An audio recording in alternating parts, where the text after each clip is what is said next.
Hey Triple Fivers, Andrew here with a watch review of my favorite genre of watches. This is a field watch. This is a brand I have not featured on the channel before. This is a Bertucci, and the brand is kind of a micro brand, although you can easily find them on Amazon. Just not a very well-known brand, but they have been around for quite a while. This Bertucci is the model called the A-3P. And it is an interesting watch because, first of all, great size, 42 millimeters for case size, 22 millimeter lugs. Comes on this nice olive drab strap, and you might notice this is a polycarbonate case. So this watch head only weighs 1.8 ounces. That is remarkable. So in this review, we're going to talk about it, why it's a great value proposition. It comes in well under $100, comes with a Japanese movement, and we'll talk about the pluses and minuses of this interesting field watch. Let's get into it. All right, guys, let's get a close look at this watch straight away. As you can see here, we have a lovely, very traditional military dial face with illuminated indices at each of the hour markers.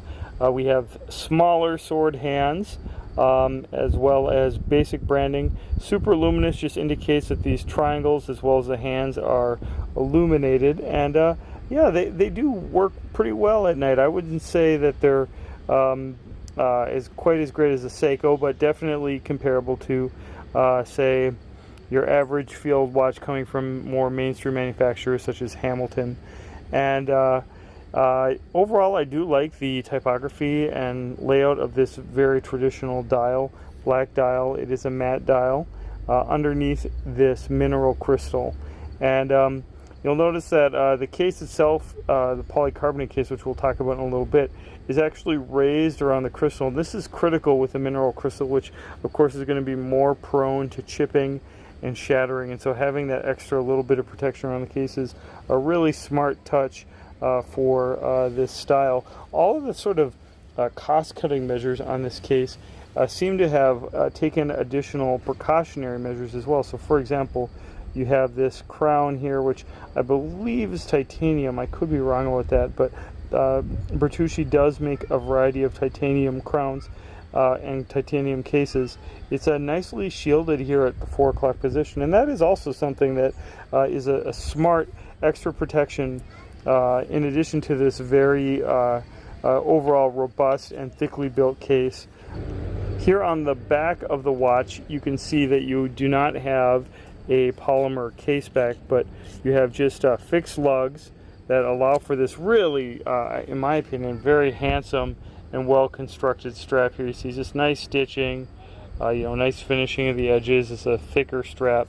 So it's a quality strap that I would not feel the need to replace at all, which is definitely a different story than what you find with a lot of, say, Seiko's NATO straps when you get them. But anyway, here's this super lightweight 1.8 ounce polycarbonate case. Definitely overbuilt in a variety of ways. The thick lugs, the thick fixed lug bars, which of course you're limited then to NATO straps, which is fine. I love NATO straps, but you just have to be committed to this style. Here on the back, of course, you have lots of information about the case. It has a Japanese movement. The battery has a nice long life, and it has 100 meters of water resistance too, which basically means you can go and play with this watch no problem. The designation of the watch is lost on me. I don't know what A-3P means, probably A3 type of style, and P for polycarbonate. And again, you have a kind of some mixed branding here, maybe not the strength. On the one hand, you have Bertucci's mascot, the little dog there. Then you also have this, I guess, shield here on the crown.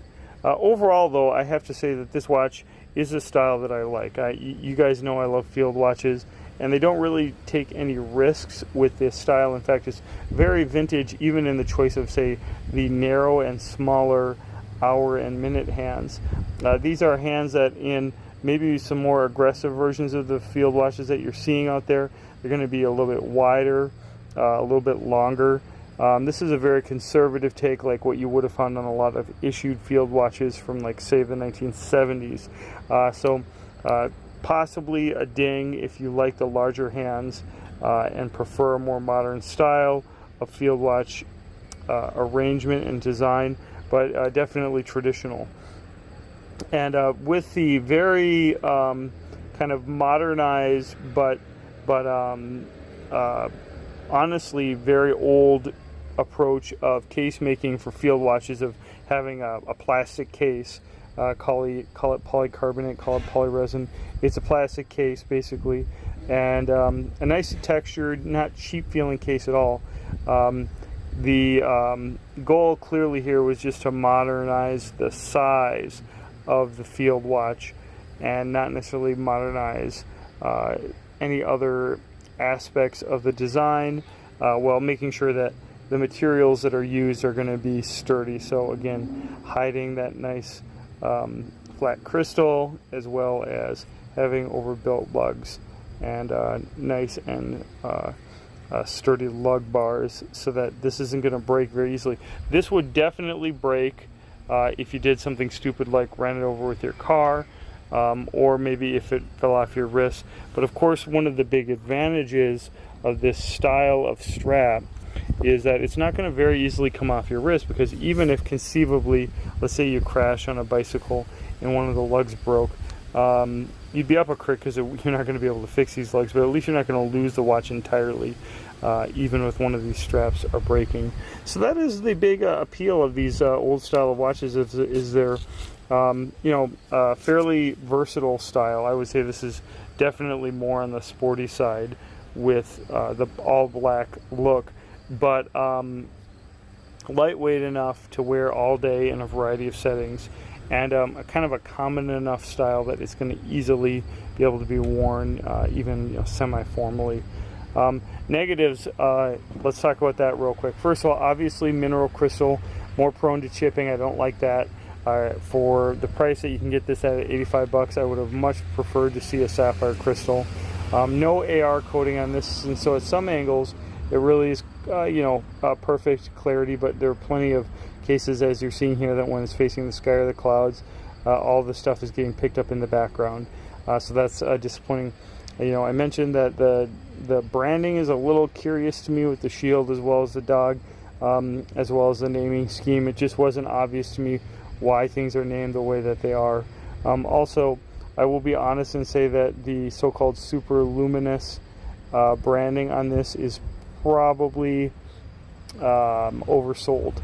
It's just oversold. It's not bad lumenage for what you would expect for a watch under $100, but by no means am I going to say that this is a Seiko killer or anything like that.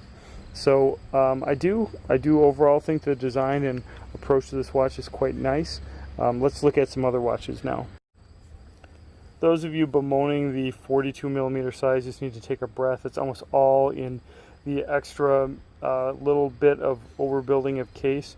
This is a 40mm Hamilton khaki, of course, very familiar to those of you who are on the channel and subscribers here, so please do subscribe. And as you can see here, this has a double dome sapphire crystal, which just does present very differently in the light. And it's a 40mm watch, so really the watch face on the Hamilton might actually be even bigger than on the Bertucci. Flip it over, and you'll see that the Hamilton in its own way takes its sort of modernized military approach in defining the various specifications on the back of the watch. And really it's on the side that you notice the biggest difference in the dimensions. The Hamilton comes in quite a bit thinner than this Bertucci. So they're obviously apples and oranges when it comes to prices, but this Bertucci kind of fits in well underneath a Hamilton khaki's price, but maybe above the standard Timex that you would be shopping for under $100. And would I choose the Bertucci over the Timex? Yeah, I would. First of all, the Japanese movement. We're not sure exactly what the Japanese movement is here, but I think that it's, I wouldn't be surprised if it's a Seiko movement or a Casio movement. And if it's either of those, it's definitely going to be a higher quality movement than the Timex. It is, of course, quartz, and so you don't have that smooth, sweeping seconds hand that you have with the Hamilton.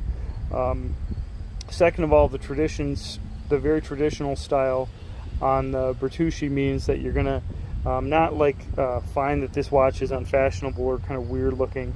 Like this Timex is clearly kind of riffing on the fake patina trend that I think has actually died down in 2020, but in the last couple years has still been a thing.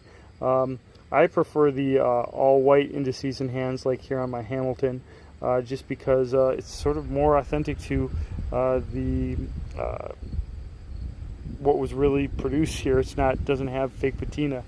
And then of course the other downside on the Bertucci compared to either of these watches is the sort of distinct lug design, which if you are really committed to NATOs and Zulus, then this is a perfect watch. But if you want some more versatility, and as you can see I do love my leather straps, then that is also something to think about. Overall, this is a watch that I recommend after wearing it for not terribly long. I'll be honest, I probably have had this watch for a little over a month, but I've been wearing it regularly, and just all around I'm impressed with the quality. I feel like for under $100 you don't need to really do anything to this watch. There's no pressing need to replace the strap. There's no concern that the battery is going to die right away. You have a style that's just kind of good to go, versatile in a variety of situations. Definitely more kind of vintage military in its flavor, but as you know I love that style and I do think it's quite versatile. Of course the price is right at $100 or less, $85 presently on Amazon, and yeah, I think it's just nice to have a quartz watch in your collection that can be kind of a backup. There have been plenty of days where I don't quite have time in the morning to reach for a mechanical watch and either wind it up or get it set right and start wearing it. So having a quartz watch just there on the ready is a great thing for even a hardcore mechanical and automatic watch collector like myself. And then of course if you're just getting into watches, a field watch is a staple style in the world of watches. Field watch, dive watch, chronograph, you know, these are types of watches that us collectors venerate and enjoy.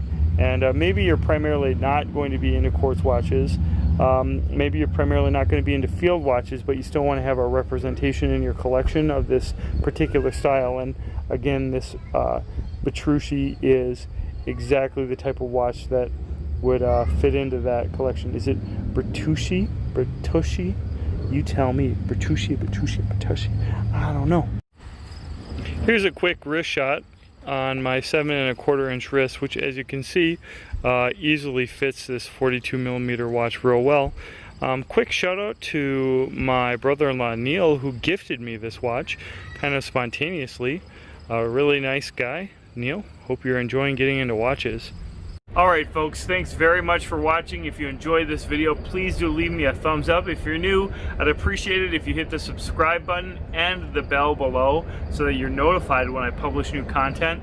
And of course, let me know what you'd like me to feature next on the channel. What do you think of this brand, this Bertucci brand? Is it something that you would consider? How about this size watch at 42mm? Just let me know your thoughts about this watch in the comments below. And of course, I'll be very happy to hear from you, and I'll do my best to reply to your comments. Guys, thanks so much for watching and take care.